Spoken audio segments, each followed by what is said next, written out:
प्यारे संतों, परम प्यार से बोलिए धन्यंकार जी, बोलिए सतगुरु माता सुदीक्षा सपिंदर हरदेव जी महाराज की जय। आओ संत महात्माओं, आग लगी आकाश में झरझर गिरे अंगार, और संत न होते इस जग अंदर तो जल मरता संसार। आओ संत महात्माओं, कहीं आकाश में आग नहीं लगती, कहीं इंसान की जो आग जो लगती है तो वो आवाज़ में लगती है। आओ प्यारी साध संगत जी कि भर जाते हैं गहरे घाव जो बनते हैं गोली से, पर वह घाव नहीं भरते जो बने हों कड़वी बोली से। आओ संत महात्माओं, ये जो गोली का घाव है ये तो भर जाता है, लेकिन ये जो वाणी का घाव है ये कभी नहीं भरता। तो हमेशा सदगुरु हमसे कहते हैं, बता रहे हैं कि इंसान पहले बोलने से पहले सोच लिया करो, सोच समझ करके बोला करो। आओ संत महात्माओं, सदगुरु इशारा दे रहे हैं, ये जो संसार है इस प्रकार से है कि जैसे 32 दांत होते हैं, जीभ रहती है। आओ संत महात्माओं, इस संसार में हमें भी इसी प्रकार से रहना है, यानी जीभ सुरक्षित रहती है 32 दांत होते हुए भी, तो हमें अपने आप को सुरक्षित करते हुए। आओ संत महात्माओं, अक्सर कहते हैं संत महात्मा की प्यार से कहिए धन्यंकार जी। आओ प्यारी साध संगत जी, प्यार से कहिए धन्यंकार, यानी हे निरंकार, हम तुझे प्यार से ही धन्यवाद देते हैं और प्यार से ही बोलिए, प्यार से ही रहिए। तो संत महात्माओं, आखिर प्यार क्या है कि व्हाट इज़ लव।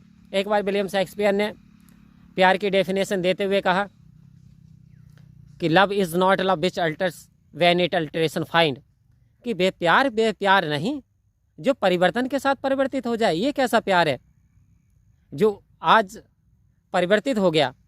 जेब में जान थी तो 100 यार थे, जेब में जान थी तो 1000 रिश्तेदार थे, लेकिन जब आज तंगहाली में आया तो एक भी यार नहीं रहा, एक भी प्यार नहीं रहा, सारे के सारे फुर हो गए।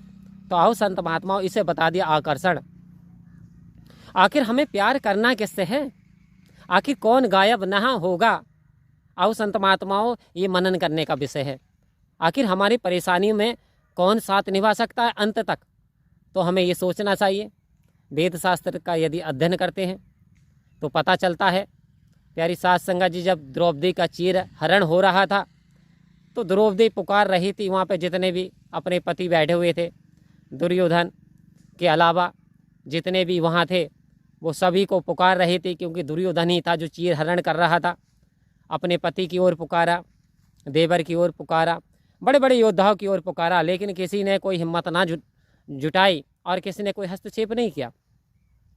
तो अंत में उसने भगवान कृष्ण के लिए पुकारा और कन्हैया कन्हैया कह करके जब आवाज़ देने लगी तो प्यारी साध संगत जी वो काफ़ी देर बाद सुनी, तो लेकिन काफ़ी देर बाद आए तो वो कह रही थी, जब से मैं पुकार रही थी तब से आप कहाँ थे। आओ संत महात्माओं, तो उस समय जवाब सुनिए। उस समय जवाब भगवान कृष्ण ने दिया, हे द्रौपदी, तुम जो मुझे अपना भाई समझ करके ही पुकार रही थी, तुम मेरा नाम ले रही थी, लेकिन यदि आपने मेरा नाम शुरू में ही ले लिया होता, यदि आपने मुझे शुरू में ही आवाज़ दे दी होती तो मैंने तो आपकी मदद जब ही कर दी होती।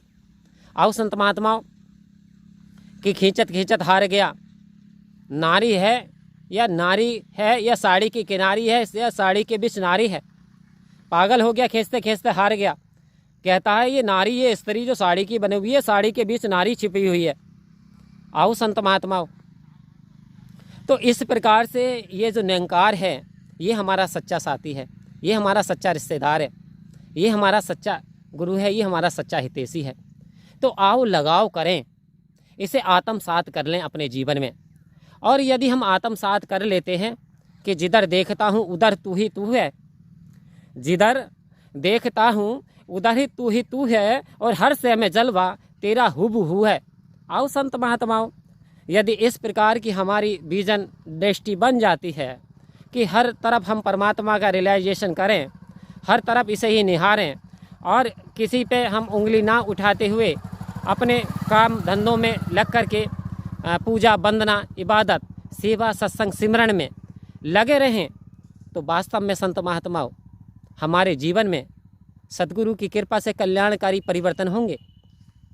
फिर हमारे अंदर से द्वेष, जलन, नफरत, बैर, ये जो 5 चोर हैं ना संत महात्माओं, ये 5 चोर इंसान की सारी की हुई कमाई पुण्य सब छीन लेते हैं, नष्ट कर देते हैं। आओ संत महात्माओं सतगुरु इशारा देते हैं। एक ही चोर लगा था रावण को। आओ संत महात्माओं, एक ही चोर लगा था रावण को। वो था अहंकार, वो था मद और अहंकार के चूर में, और चारों ऑटोमेटिक ही आगे। जब अहंकार हो जाता है इंसान को तो ऑटोमेटिक 4 चोर और आ जाते हैं, बस एक के आने की, बस एक को दावत दी जाती है। आओ संत महात्माओं, सोने की लंका जिसका निर्माण भोलेनाथ ने, भगवान शिव ने माता पार्वती के लिए कराया था। लेकिन यज्ञ के समय, उस समय आप विद्वान थे, रावण जो उस समय विद्वान थे, उस समय कोई घमंड नहीं था, और दान में मांग लिए लंका को ही। अंत में कहा भगवान ने, मांग लीजिए ब्राह्मण देव, क्या मांगना चाहते हैं। बोले जी, जो आपने लंका सोने की बनाई है मुझे बहुत पसंद आई, आप मुझे यही दे दीजिए दान में। आओ प्यारी संतो, तो ऐसा जब वचन दे दिया जाता है तो कोई वो नहीं। बोले देखो माता पार्वती, मैंने तो कहा था हमारा काम पर्वतों पर रहने का। आओ संत महात्मा, आखिर दान दे दी। सोने की लंका जल गई। 1 लाख पूत 1.25 लाख नाती, 1 लाख पुत्र थे, 1.25 लाख पूते थे। तारा वड़ घर दिया न बाती, फिर भी रावण के घर कोई दिया जलाने वाला नहीं बचा। आओ संत महात्मा, हमें सोचना है रावण के घर कितना बड़ा बुद्धिमान व्यक्ति, जिसने काल को बांध लिया, जिसने देवताओं पे विजय प्राप्त कर ली। आओ प्यारी साथ संग, जिसने भगवान शिव को रिझा लिया। इतना बड़ा विद्वान व्यक्ति भी, और अहंकार के कारण उसका भी पतन हो सकता है। तो कहते हैं ये जो निरंकार है ये मन और बुद्धि का विषय नहीं है। ये आप सोचिए, ज़्यादा विद्वान के बस में नहीं है, ये किसी साहूकार के बस में नहीं है, ये किसी धनवान के बस में नहीं है। ये बस में है तो ये भक्तों के बस में है, ये बस में आता है तो ये संतों के बस में आता है। संत के बस में आकर के ही भगवान कृष्ण ने विदुर के यहाँ साग का भोजन खाया और 36 प्रकार के भोजन को ठुकरा दिया। आओ संत महात्माओं, कहते हैं भाव का भूखा हूँ मैं, भाव का भूखा हूँ, भाव का हिसार हूँ। आओ संत महात्माओं, तो हमारे भाव ऐसे बन जाएं। सतगुरु कृपा करे कि हमें डेडिकेशन आ जाए, समर्पण करना आ जाए। और जिस दिन संत महात्माओं हमने समर्पित कर दिया अपने आप को इस निरंकार के चरणों में, निरंकार में अर्पित कर दिया, तो वही बात, वही अवस्था फिर हमारी बन जाएगी। हम ना मरे मरे संसारा, हमको मिला जीवन हारा। हे लोगों, अब मैं मरने वाला नहीं हूँ, क्योंकि सतगुरु की कृपा हुई तो मुझे जीवन देने वाला, ये जो मेरा स्वरूप, ये जो मैं खुद था, ये मैं जो निरंकार था, अब मैं ये स्वयं बन गया हूँ। अब मैंने अपनी अवस्था जान ली है। तो प्यारी साथ संगा जी, फिर ये परमात्मा, ये आत्मा परमात्मा में चली जाती है, परमात्मा बन जाती है, शाश्वत परमात्मा हो जाती है। जो कह देता इंसान होता चला जाता है, सिद्ध वाणी होती चली जाती है। आओ संत महात्माओं, तो ज्ञान सब सारे संतों भक्तों को एक साथ दिया सतगुरु ने, बड़ी कृपा की। आओ संत महात्मा मनन करें।